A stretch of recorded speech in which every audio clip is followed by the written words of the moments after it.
Hello, everybody, and welcome to another edition of Wednesday Night Madness live on YouTube and StreamYard.com. It is Google MF Michael Fletcher alongside the guys, Anthony Floyer and Michael Bullock, and we are going to get into it. We're going to kick it off with NXT, then to be followed by AEW Dynamite, and then we are going to finish it off tonight with a preview of tomorrow night's Thursday Night Football game on Amazon Prime, another AFC Eastern Division battle. Last week we had was Miami and Buffalo. This week it's the other half of the AFC Eastern Division.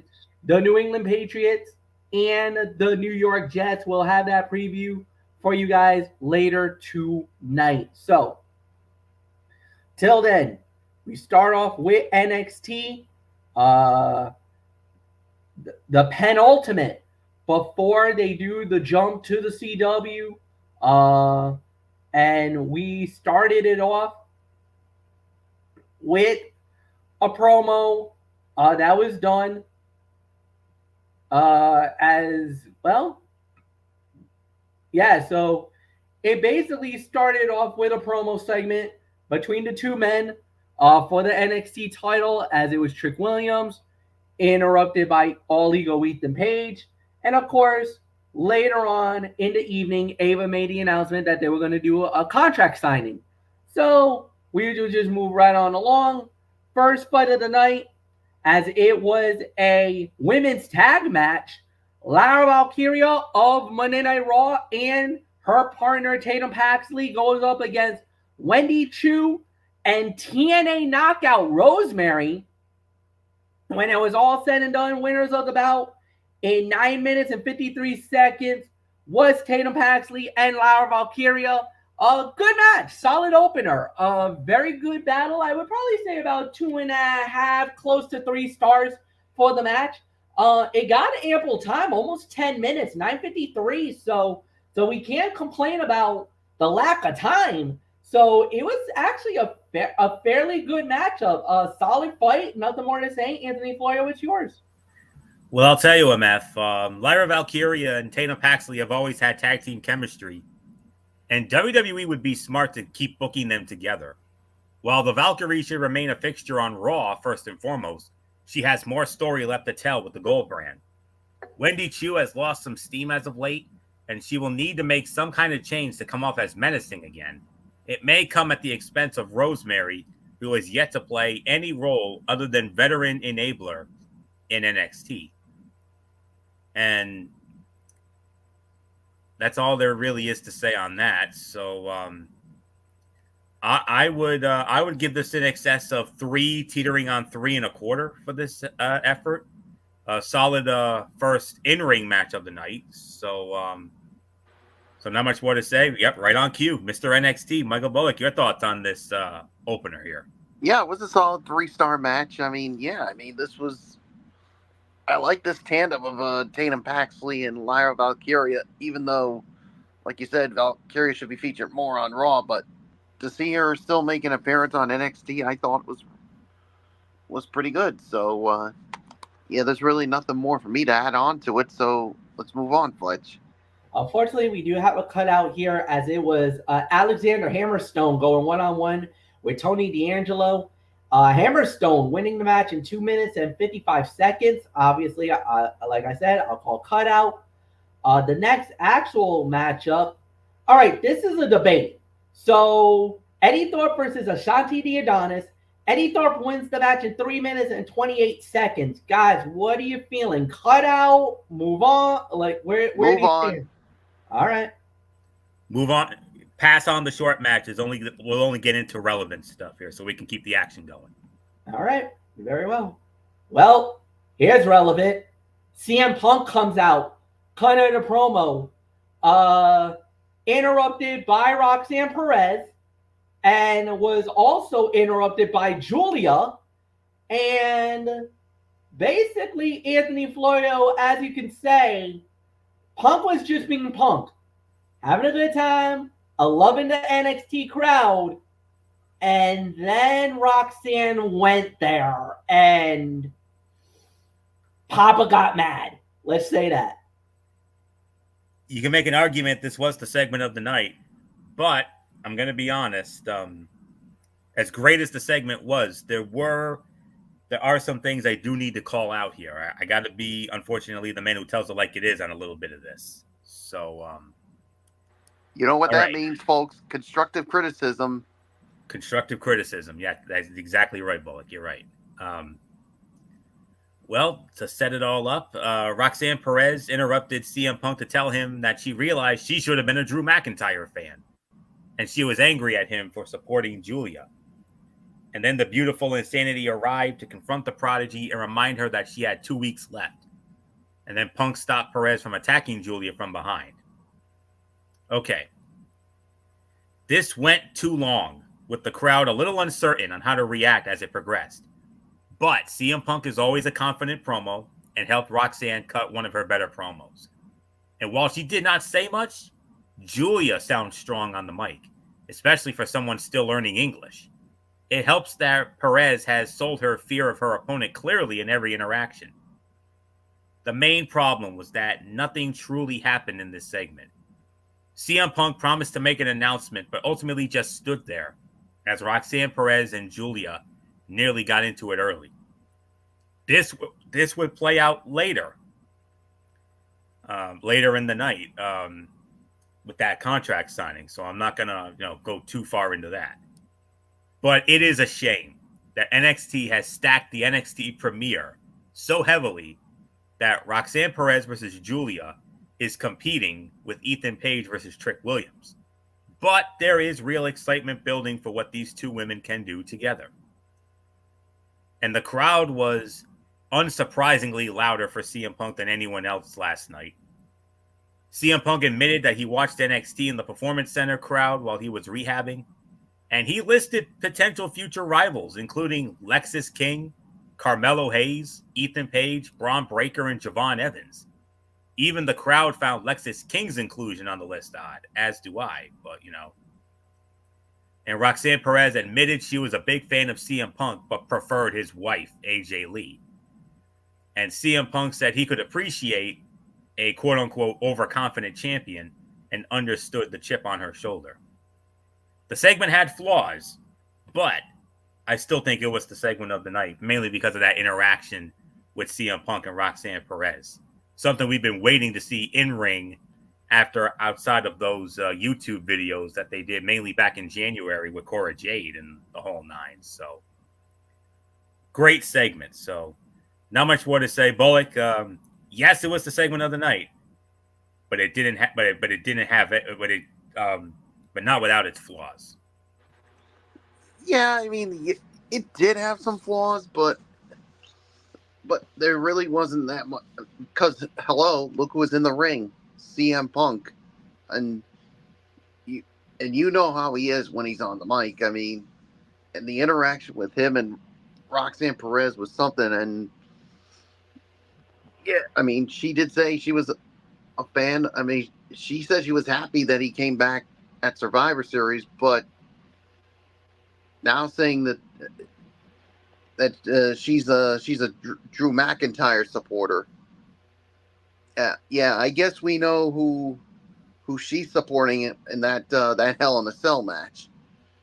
She wants Drew McIntyre to literally end the career of CM Punk. But basically, this was after when CM Punk threw his support for Julia, and that's what prompted her to come out. And just when Roxanne tried to get a cheap shot, CM Punk said, No, baby girl. You need to save it for when NXT comes to Chicago. Then you can do whatever you want. But until then, not on my watch. And you could tell that Roxanne was not happy about that. So yeah, segment of the night, and Fletch, I mean, like you said, as I give it to you, Roxanne Perez went there on a number of things, including supporting CM Punk's most hated rival. Yeah, I kind of feel like he probably expected it. He probably would have expected that. Because he has called her out on her attitude change. He called her out on a number of different things lately. And I think Roxanne probably was like, all right, you want to call me out on this? I'm calling you out on that. And basically threw the stone at him by basically saying, I prefer that your wife would be here, not you. So obviously that's a little bit of a nod to AJ Lee. And that could be like that, how you could say that CM Punk is kind of the Papa Bear. She wants to see the Mama Bear because I think she would feel like I relate more with AJ than I relate with you. And this because of the fact that CM Punk's been hanging around with Cora Jade, um, and Roxanne, kind of consider him like they're the daughters he never had, and they kind of do refer him as a father figure. So I mean, that's why I get why they would get that. As far as CM Punk, saying that he's got a lot of respect for Julia and everything else, the proof is in the pudding, guys. If you don't know what Julia's body of work is, especially in Japan, you got to go out of your way to watch her. She is the real deal. She is amazing in the ring. Now, does that translate for her to win the title in Chicago on the first NXT on the CW? I mean, I've been back and forth on this, and I'm going to say no. Julia does not deserve the title. Not yet. I think right now, I still would put Roxanne Perez over and still have her as the champion after the big fight in Chicago.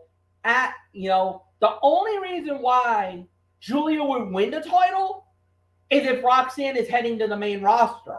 But right now, I haven't heard anything about Roxanne going to the main roster. So again, I don't think it would be the smart move to put the title on Julia. Not yet.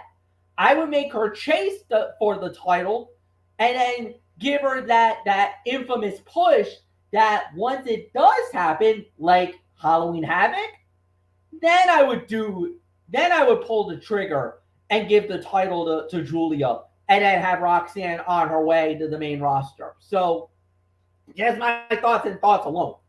So after that, we do have a couple of more cutouts. I'm sorry to say, guys.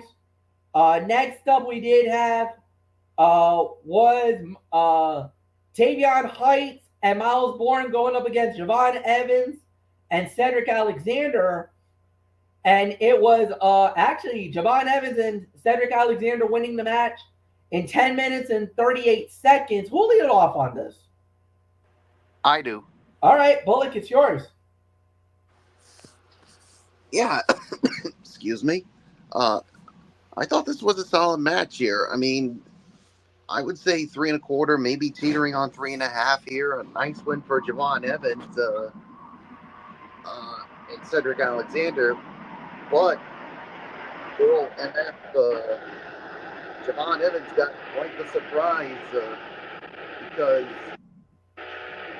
when NXT moved to the CW, well, in the second week when it's in St. Louis, he found out via a certain, let's just say, a certain Viper. He said, "Hey, Javon, guess who your opponent is in St. Louis? I'll see you then." It's going to be Javon Evans and Randy Orton in St. Louis during the second week of NXT on the CW. So it's a huge opportunity for Javon Evans to make a name for himself. But come on, I mean, it's St. Louis. It's Randy's hometown. Do you really think they're going to lose in his hometown in St. Louis on the CW? I don't see it happening. you know Javan's going to give it all it can handle. So yeah, 3 1/4 teetering on 3 1/2 with Fletch. Javon Evans gets the win, but come when NXT goes to St. Louis on the CW, Javon Evans has got a tall task. You know what? I gotta say, man, this was open mouth insert foot. He basically goaded this one. You know, they did say that Randy Orton was advertised that he was going to be wrestling in St. Louis. We knew that earlier in the night. We knew that because of Ava making the announcement that Orton was going to be in action. We were like, oh my God, that's going to be huge. Randy Orton in that NXT, in St. Louis at his home turf, and we didn't know who he was going to face. Then Evans shot off his mouth. Now, I give the kid a lot of credit. He's been amazing. He's been, in a great battle, great world. Everything is Javon Evans has been amazing. No doubt. I'm not gonna hate on him. But the minute you poke the bear and you messed around by calling out Randy Orton, bro, do you have a death wish?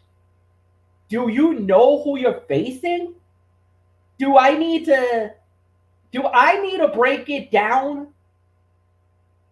14-time world champion, 2-time Royal Rumble winner, Intercontinental champion, World Tag Team champion.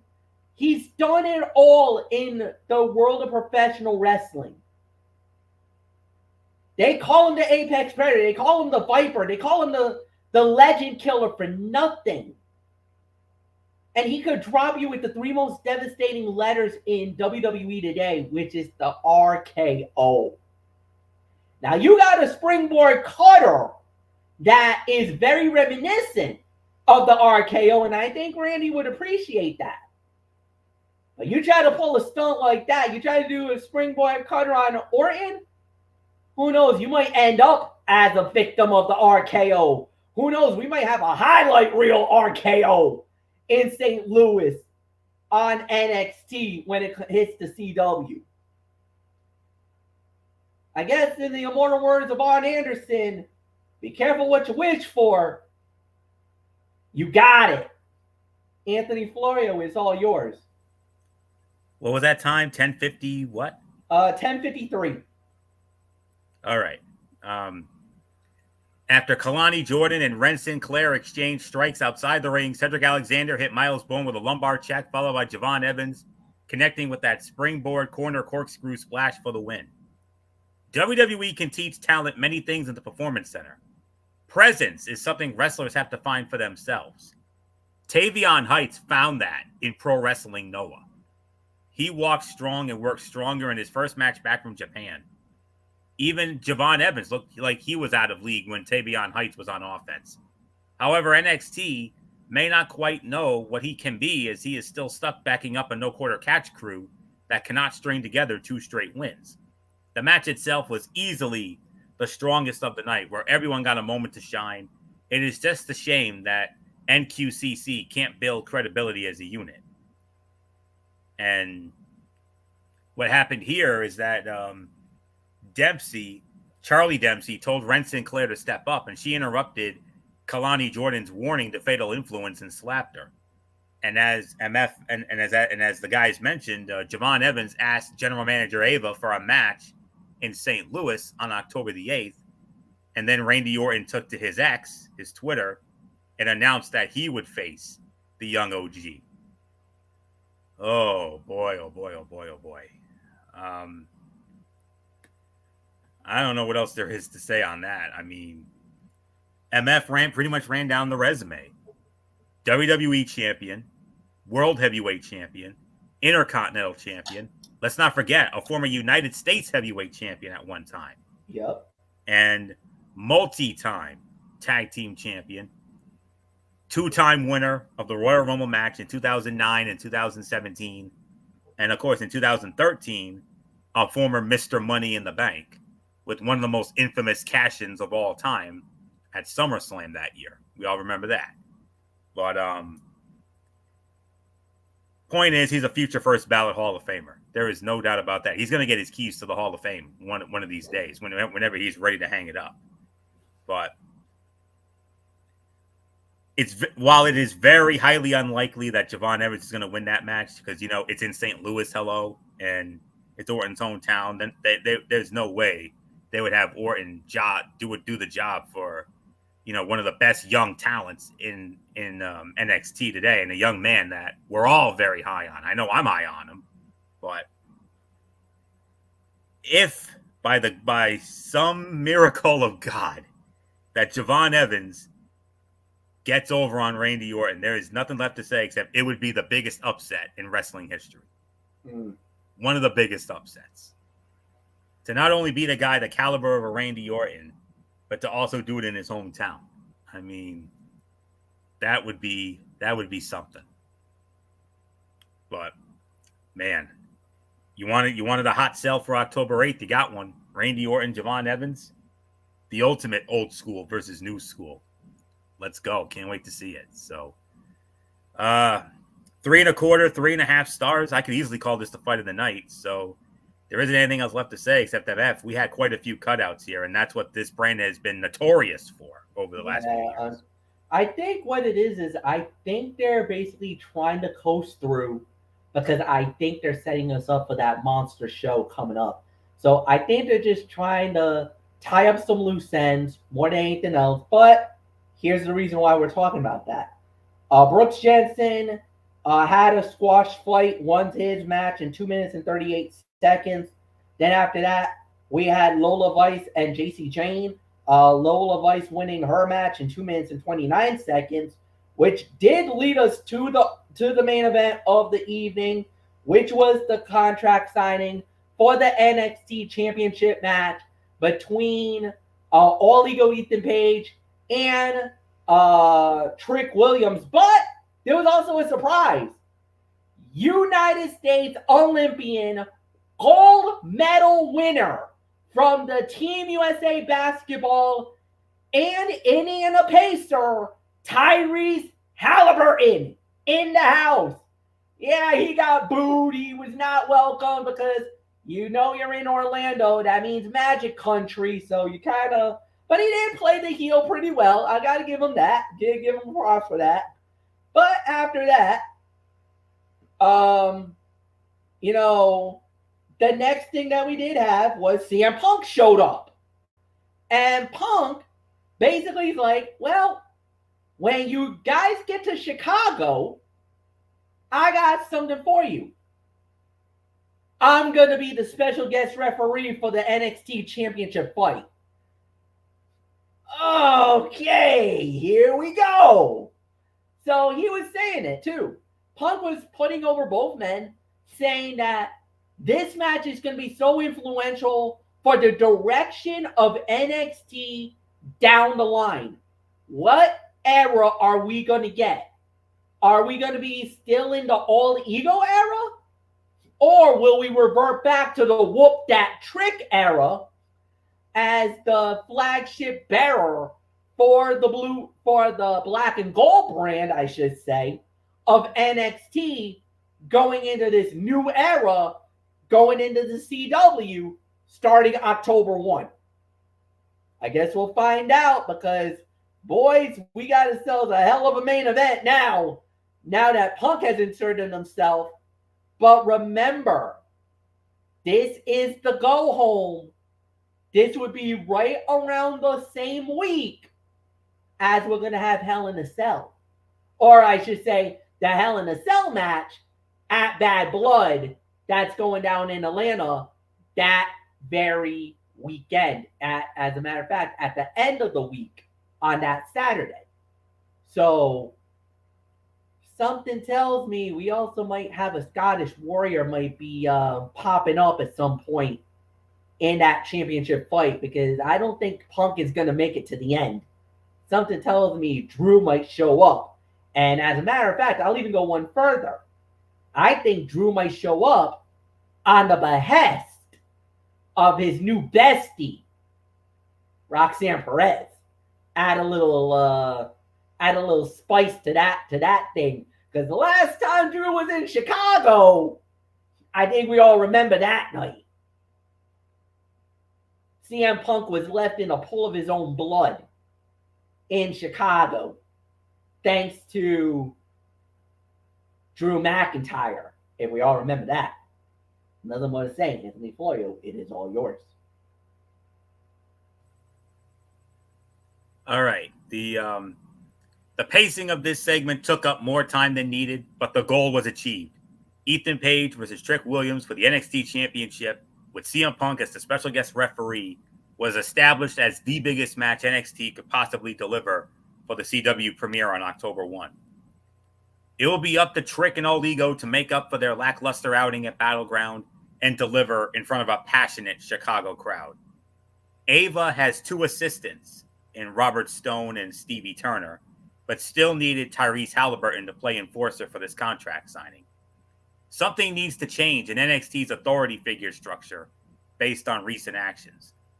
While CM Punk probably cannot afford to travel to both Raw and NXT weekly, he came off as the most competent authority figure the Gold brand has seen in a while.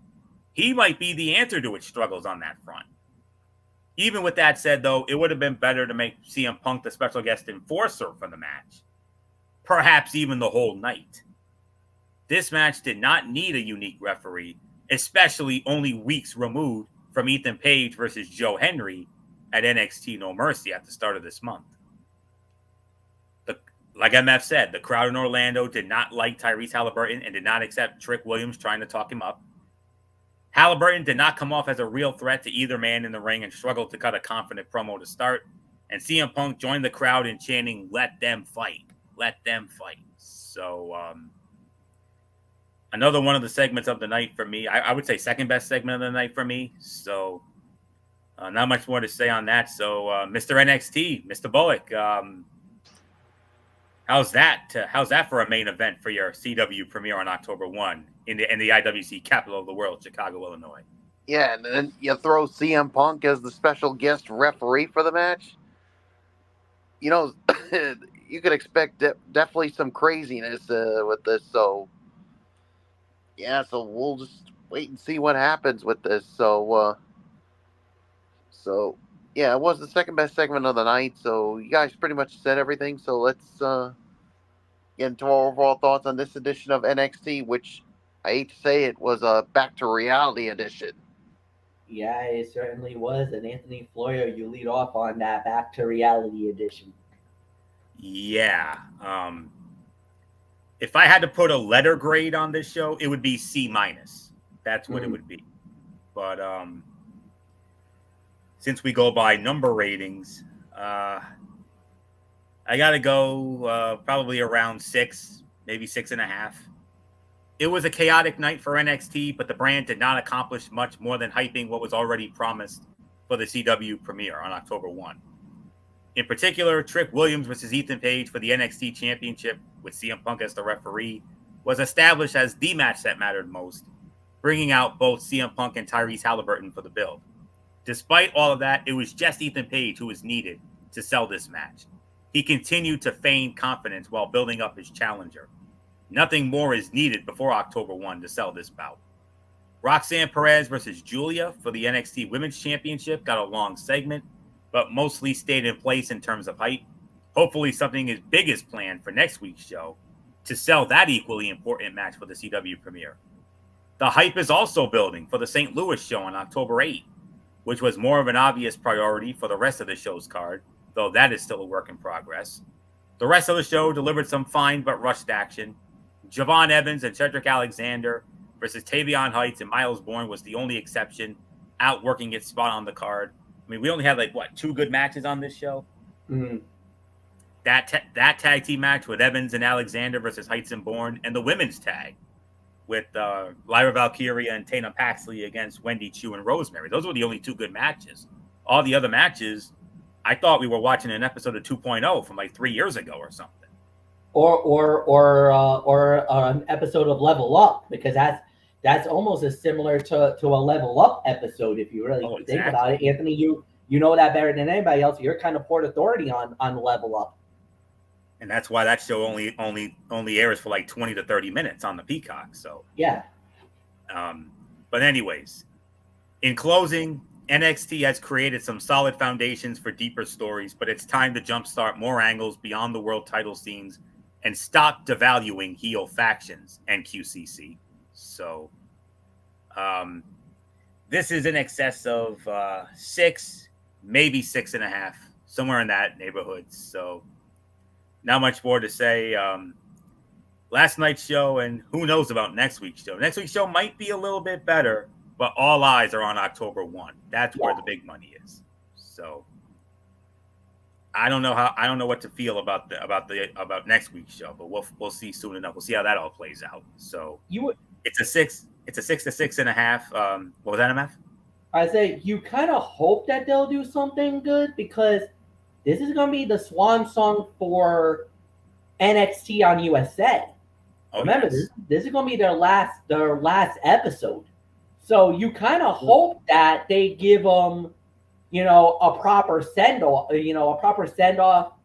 give them, yes, hype up the show for the CW, but you also want to give NXT a proper send-off to USA, saying thank you for all the years that you guys have been so loyal to us and really have been kind of the pillar for the brand for a number of years. And next week, I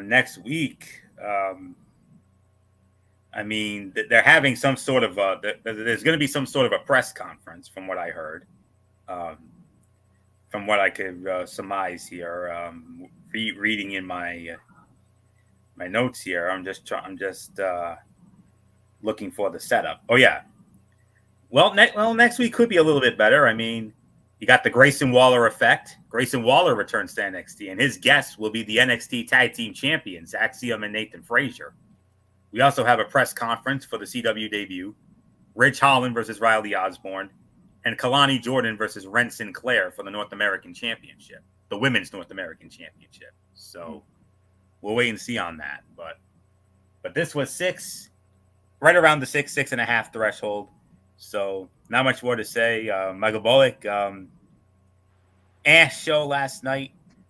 We'll see about next week. I mean, that's kind of looking iffy, like another down the middle kind of show. But like I said, all eyes are on October 1 in Chicago on CW. Yeah, but I'm actually going to go 5.5 out of 10. I mean, yes, you had a couple of good matches and good segments, but just way too many cutouts here that really, I think, took away from it. So 5.5 for me, and yeah, yeah, all eyes are on when NXT goes to Chicago on the CW, but also, of course, next week. But yeah, I think next week's looking a little iffy right now, but I could be wrong. So nothing more to say. Fletch, you have the final say on NXT before we get to Dynamite. Yeah, you're right. 5.5. I think you guys pointed out all the flaws that were on the show. It was definitely not the best show at all. It kind of was the middle of the road. And now we're setting ourselves up for, like you said, next week is the end. The end of the line for NXT on the USA Network, as we've been talking about it all show, and not only that, but for the last few weeks, setting it up for the send off to the CW, as the CW will take over and become the new home for NXT starting next week, the week after, on October 1 in Chicago, October 8 in St. Louis, and it sounds like after that they might be going on the road, and they might not go back to the Performance Center, is what I've been told. And we'll see where does that fall in line down the line in future events. Could we get an NXT in Providence, Rhode Island? I mean, sign us up if you do.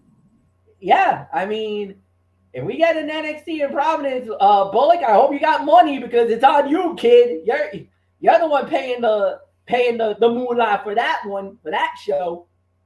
We'll pay you back, but like we said, we made that little decree. Whichever show it is, that particular individual gets gotta fork it up. So if it's NXT, it's on you, kid. So, like I said, we'll cover you. We'll pay. We'll pay for our own ticket, but you're the one who's got to get it. So we'll see. All right. And AEW Dynamite time. AEW Dynamite this week from Wilkes-Barre, Pennsylvania, at the Mohegan Sun Arena. Started off with Chris Jericho going one-on-one with Orange Cassidy. Orange Cassidy winning the match in 19 minutes and 30 seconds.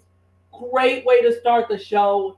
Then again, you knew it was Orange Cassidy. He's the body of work that he does. Even though I know a lot of people don't like Chris Jericho anymore and people could care less about his body of work, but he did good. He handled his own. I can't be mad about it. I thought it was a solid 4 stars for me. So nothing more to say. Anthony, it's yours. Yeah. Even though Chris Jericho had a size and experience advantage, it never felt like he was dominating. He and Orange Cassidy had a competitive fight that allowed both men to have sequences in the driver's seat. They ended up going through the timekeeper's table before the first break to get a holy bleep chant going. While this bout was enjoyable at moments and included some good spots, it was also a bit clunky in places. Jericho and Cassidy's chemistry seemed to increase as time went on, but it wasn't as good as their previous encounter. Even with interference from his cronies, Jericho suffered the loss when OC knocked him out with a roll of quarters. It was weird how the 4 men fighting at ringside just kind of disappeared. And Jericho almost botched a tilt-a-whirl power slam, but was able to recover and hit it. So, not much more to say on this. Solid 4 stars. I could say second best fight of the night. There was one match that I thought was actually better. So, nice win for Orange Cassidy. So, not much more to say. Michael Bullock, your thoughts? Yeah, 4 stars for me as well. I mean, I thought this was a great way to start off this edition of Dynamite here. A big win for Orange Cassidy over someone like Chris Jericho. So yeah, there's really nothing more to say. So let's move on, Fletch. Something I never ever thought I would ever say in my freaking life. We have a cutout on AEW Dynamite. Yeah, believe it or not, we do. It was Hook going one-on-one, and Hook won his match in 1 minute. I mean, what? Really? Okay. So, next up we had was AEW Women's World Champion Mariah May and Serena Deeb. They went up against Yuki Sakura and Queen Aminata. And it was the face squad, Yuki and Queen Aminata, winning the match via disqualification, though. 8 minutes and 35 seconds. Anthony Florio, it is all yours. It's that's Yuka Sakazaki. I know it's a tough name, but yeah, Yuka Sakazaki. You know when it comes to Japanese names, I try my best. You do. But you know a lot of the times I get caught. Yes, you do indeed. But anyways, 2.5, 2 3/4. Unique match here as we combine 2 feuds. You obviously have the feud going on, the side feud going on with Serena Deeb and Queen Aminata that's been going on the last few weeks over on Collision. And whereas Yuka Sakazaki knocked off Serena Deeb on the last Collision, and she quietly threw her hat into the ring for the AEW Women's World Championship and a possible title showdown with Mariah May. And they could be setting up for that possibly down the line. We'll see. Match was going fine until Mariah May caused an intentional disqualification by using the women's title belt as a weapon. She whipped Yuka with her belt to add insult to injury. Match was decent, but the ending fell flat. That's really all I can say there. So this was 2.5, teetering on 2 3/4 of a star. So not much more to say. Michael Bullock, it's not often we get DQ finishes here, but we had two rarities here. A cutout on Dynamite for one, and then we get a DQ finish. We usually don't get that on Dynamite often. Unfortunately, that was the case here. The match is two. Excuse me. The match is 2.5, but I'm bumping it down to 2 1/4 because of the DQ finish. I mean, it did feel flat at the end. It really just took away from it.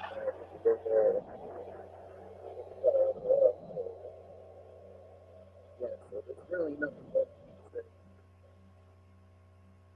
All right.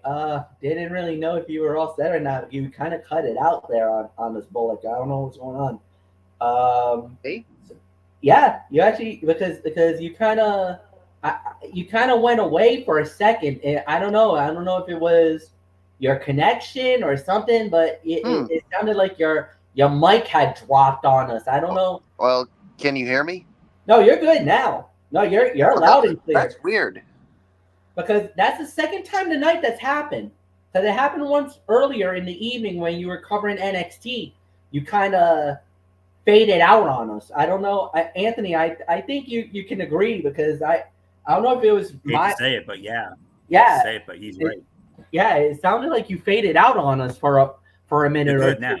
No, you're good now. Good now. So yeah, we'll see how long that lasts. Yeah, hopefully not. Hopefully it will not happen the rest of the night. Let's say that. So yeah, it was a solid match. The DQ finish, left to be desired. I get that, and yeah, nothing more to add there. So then the next thing that we did have on the fight card, we had the Beast Mortals going 1-on-1 with half man, half amazing Ricochet. Ricochet winning the match. 11 minutes and 15 seconds. And Michael Bullock, this goes to you, my friend.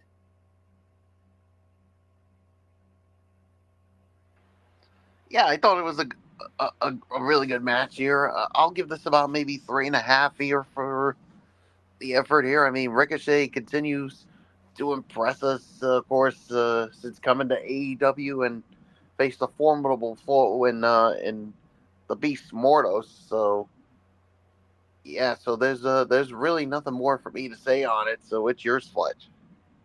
Solid matchup. The Beast Mortals and Ricochet were really killing it out there.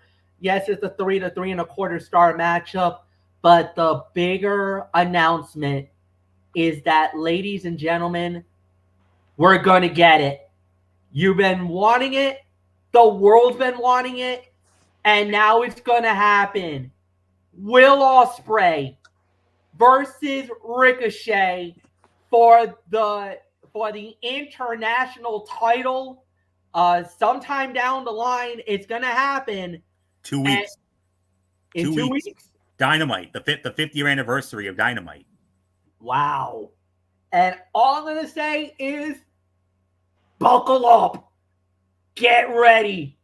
We got a 5-star classic on our hands.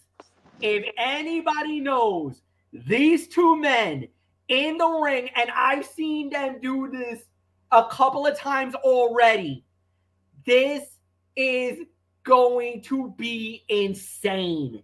This match alone could be your fight of the year. Like, I'm calling it right now. If this does not get 5, I'm going to be very upset. Because each time that they've thrown down, it's been almost 5 stars. Like, literally 5-star level match. And I'm going to tell you, you better have your head on the swivel. Because when these two go, I'll even say it twice. That when they faced off, they went nuts immediately. Like, within seconds, chaos broke out. That's how much of a rivalry these two men have. And just with the aerial acrobatics that these two men possess, I'm telling you guys, you're gonna have to have your head on a swivel because from the minute go, they're gonna go nuts. And I'm telling you, I don't think you're ready for what these two men are about to bring. I've seen it, so I know what to expect. I don't think you two are ready for this. Anthony Florio, it is yours. And that's why MF has always been and always will be our hype man. I mean, if that doesn't get you hyped for 2 weeks, I don't know what does. 3.25, 3.5 stars for me. A battle of two very different styles of high-flying offense.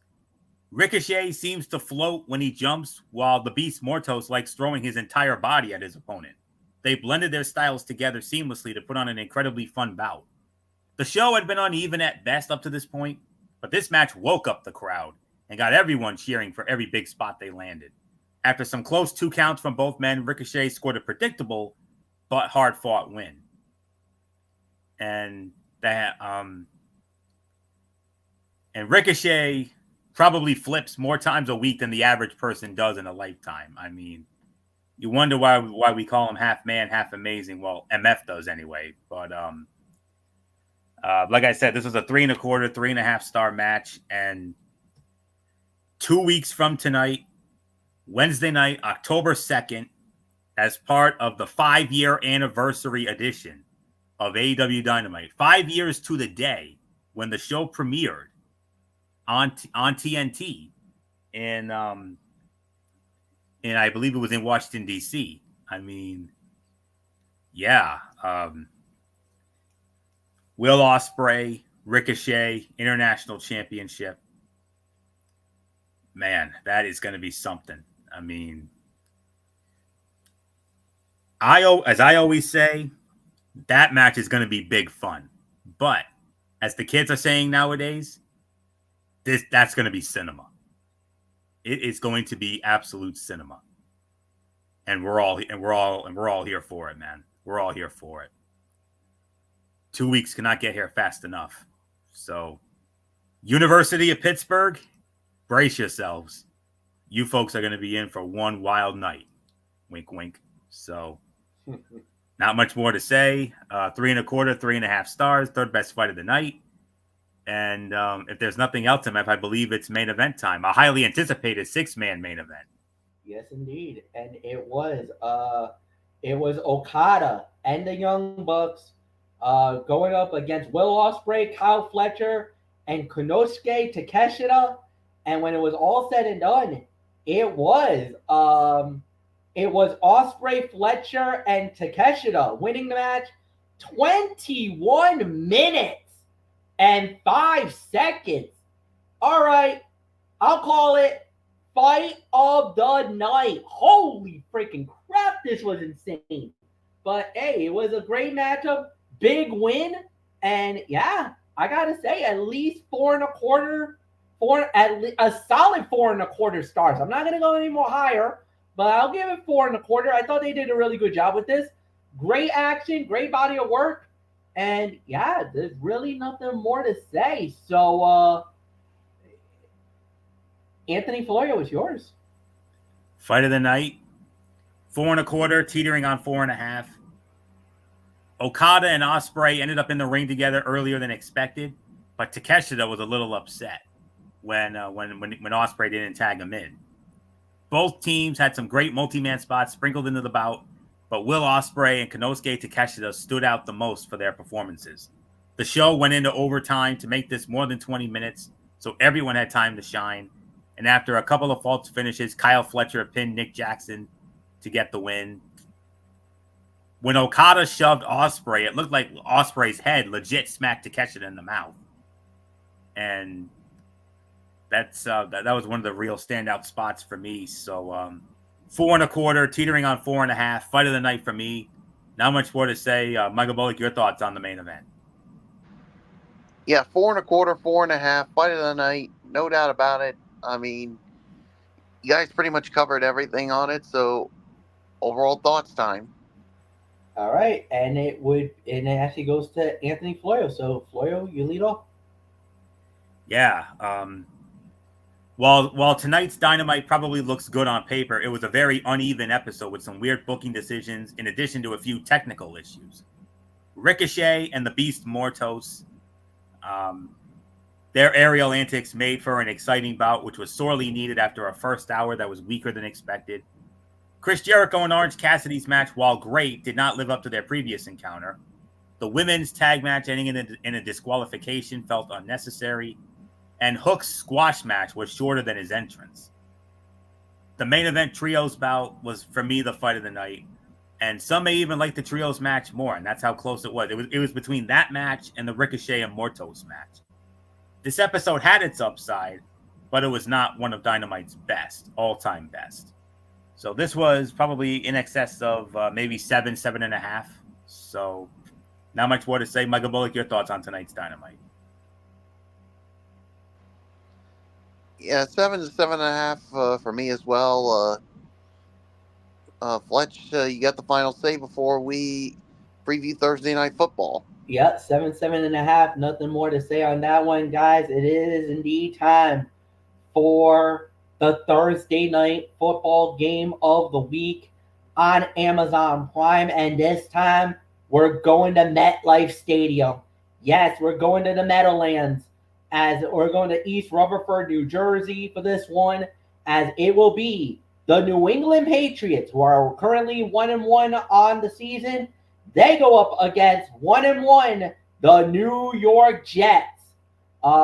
Game time will be at 8:15 Eastern on Amazon Prime. You guys already know who that's going to be. Al Michaels, Curb Street, and Kaylee Hart-Tongue.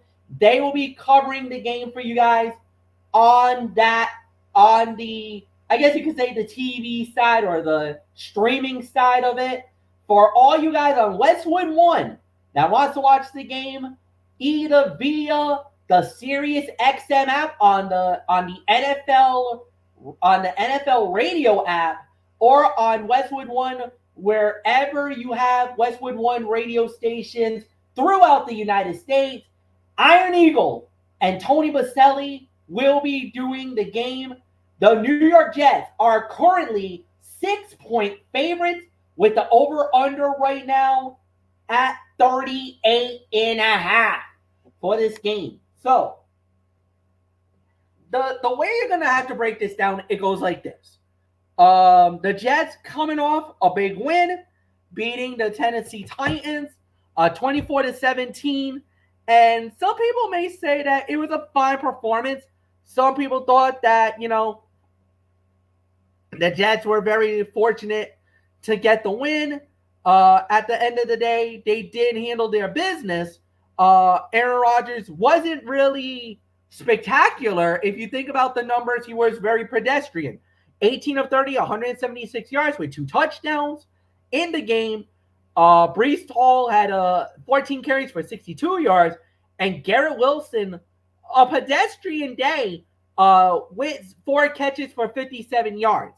Now, if you're the New England Patriots, though, you're thinking you let one get away.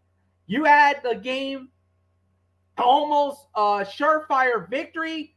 However, the Seattle Seahawks did get the win, stealing it from the Patriots 23-20 in their home opener at Gillette. Yeah, a lot of people are really pummeling the Patriots, but it's not because of the play of the team. No, Jacoby Brissett was actually all right, 149 yards with a touchdown, no interceptions. Hunter Henry was the big star of this game with 8 catches for 109 yards. But what got the Patriots in trouble, what's gotten the Patriots into this absolute firestorm, is the play calling of the offensive coordinator towards the end of the game, and especially at overtime. This is where a lot of people were very angry with the way that New England handled the situation. Situational football, and it sounded like this guy had no idea what the heck he was doing. Now, I did not watch the game. I was working. I was working on that Sunday, so I missed the game. So I'm getting all my stuff from secondhand knowledge. Michael Bullock, Anthony Florio, you probably saw the game, so you'll know firsthand. Bullock, I know you're going to say something about it in just a minute because I know you, and I know you were not very happy with the way that New England played, especially towards the end. So I know there's something's coming up. So at the end of the day, what are we going to get? I don't know. Normally in this type of game, the Patriots does better in New York than they do at Gillette. I don't know why, but they do. This is really the first time that they're going to get to face Aaron Rodgers, though. This is the first time that Aaron Rodgers, as the quarterback for the New York Jets, goes up against this really good New England Patriot defense. And the defense has been fine. It's just, it seems like the offense is getting in their own way. And that's the problem. I believe the Jets will win the game. It's going to be close. I'm going to say somewhere around like a 17-13. I don't think it's going to be high scoring too. There are a number of injuries, and for some odd reason, Thursday night game, the point totals are a lot more lower. Yes, the outlier was Miami. Miami and Buffalo was the outlier, but normally these Thursday night games, they are more low scoring, they're more tighter, better defensively, and normally the way that the games go, it kind of tends to go more home than away. So I'm going to go with the Jets to win. Anthony Florio, it is all yours with the rest of the particulars. My spread, you said you had the Jets by 6. Well, my spread is a little different. Yeah. My spreadsheet actually has the Jets by 6.5, but we'll say 6.5 in favor of the Jets. Of course, MF pretty much mentioned everything else. MetLife, of course, Al Michaels, Kirk Herbstreit, Kaylee Hartung on Amazon Prime Video. Of course, not everybody has Amazon Prime Video. Understandable. So for the people of only New England and New York, you can watch the game on your respective Fox affiliates. So for Boston, you know what that is. That's WFXT, Fox 25 in Boston. For all you Patriot fans. For all you Jet fans and the wonderful people of New York, you can watch it on your Fox affiliate. That's WNYW Fox Channel 5 in New York. So that's where you can find it, your respective Fox affiliates. So, series history favors the New England Patriots regular season-wise. Patriots lead it 72-54 with one tie. The one tie came in 1966 in Boston. They played to a 24-all tie when they were the Boston Patriots. Last year, the Jets won in Foxborough, and when they did, 2, 4, 6, 8, 10, 12, 14, it snapped a 14-game losing streak to the New England Patriots. However, they still have another long losing streak to snap against the Patriots. New England has won 8 consecutive years at MetLife. The Jets have not beaten the Patriots at home since 2015 when they won that game 26-20 in sudden death overtime.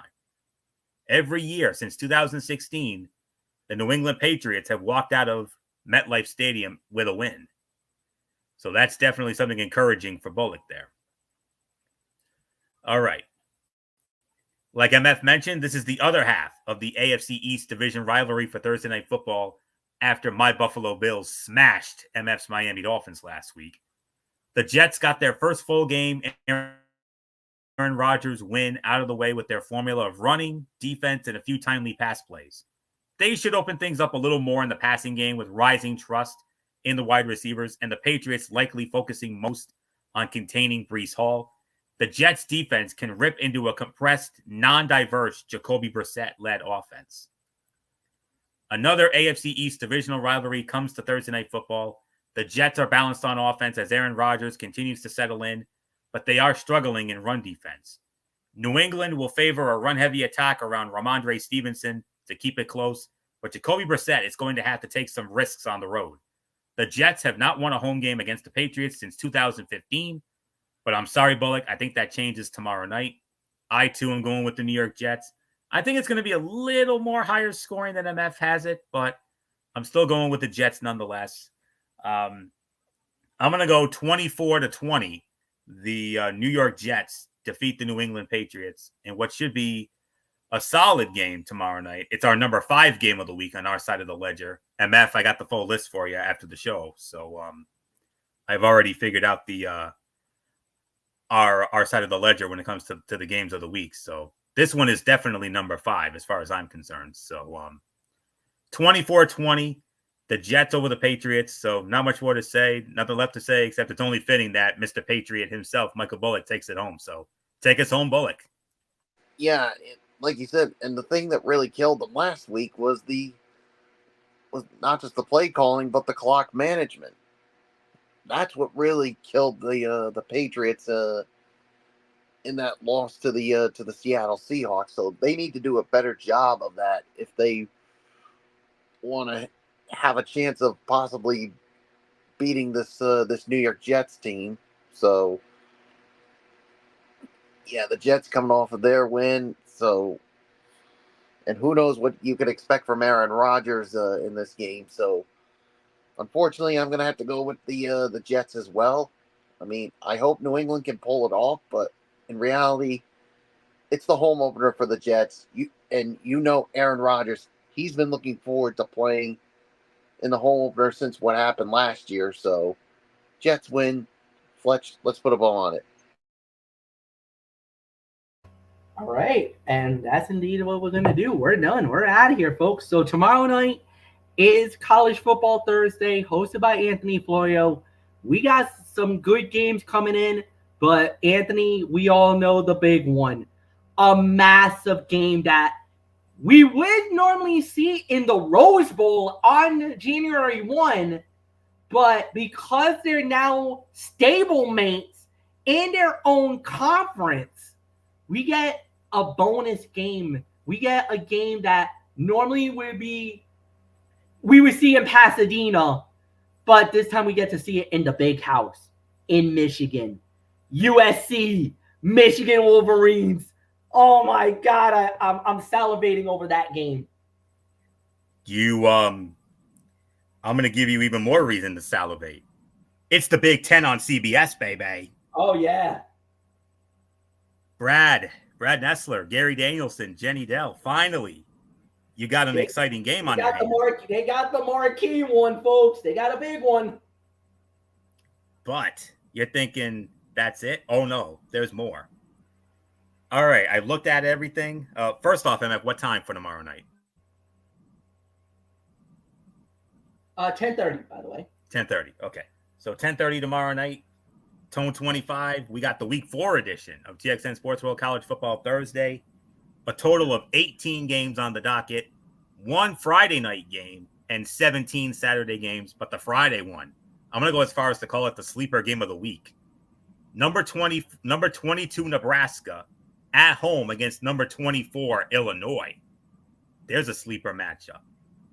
But as MF said, I'm going to tell you right now, we got not 1, not 2, but 3 big main event matchups. And I'll even throw in another sleeper matchup. How about NC State versus number 21 Clemson in an ACC showdown? That's the other sleeper. But here's the triple main event. As MF mentioned, number 11 USC on the road against number 18 Michigan, the Big Ten on CBS. And then from there, how about number 12 Utah against number 14 Oklahoma State in a Big 12 showdown on Fox? And then to close it out, the ABC Saturday night game of the week. Number 6 Tennessee on the road against number 15 Oklahoma. Are you kidding? Tennessee and Oklahoma? Along with Utah and Oklahoma State and USC and Michigan, a triple main event all in one day? Yeah, we're getting it. And along with those 2 sleeper matchups, Illinois and Nebraska and NC State and Clemson. So we got 5 quality matchups, but those 3 big ones like that I just mentioned, those are the 3 biggies right there. But like MF said, it doesn't get any bigger. By default, the game of the week is USC and Michigan. when you think about the history of you're talking about two of college football's blue bloods right here. Two of the greatest, most celebrated programs in the history of college football. Two schools that have won numerous national championships, have produced numerous Hall of Famers in the NFL. And you think of all of those legendary Rose Bowls they had back in the day. Oh my goodness. I'm gonna have to do some extensive research on this one to see how many times they played in that thing. But I imagine it's more than any two teams in the illustrious history of MF's favorite college football bowl game right there. But I can't wait for it. 18 game docket, 1 Friday, 17 Saturday, tomorrow night, 10:30, Tone 25, MF. I mean, it's going to be great to cover all the games, but those three big ones, and especially SC and Michigan, those are the ones that I'm salivating for.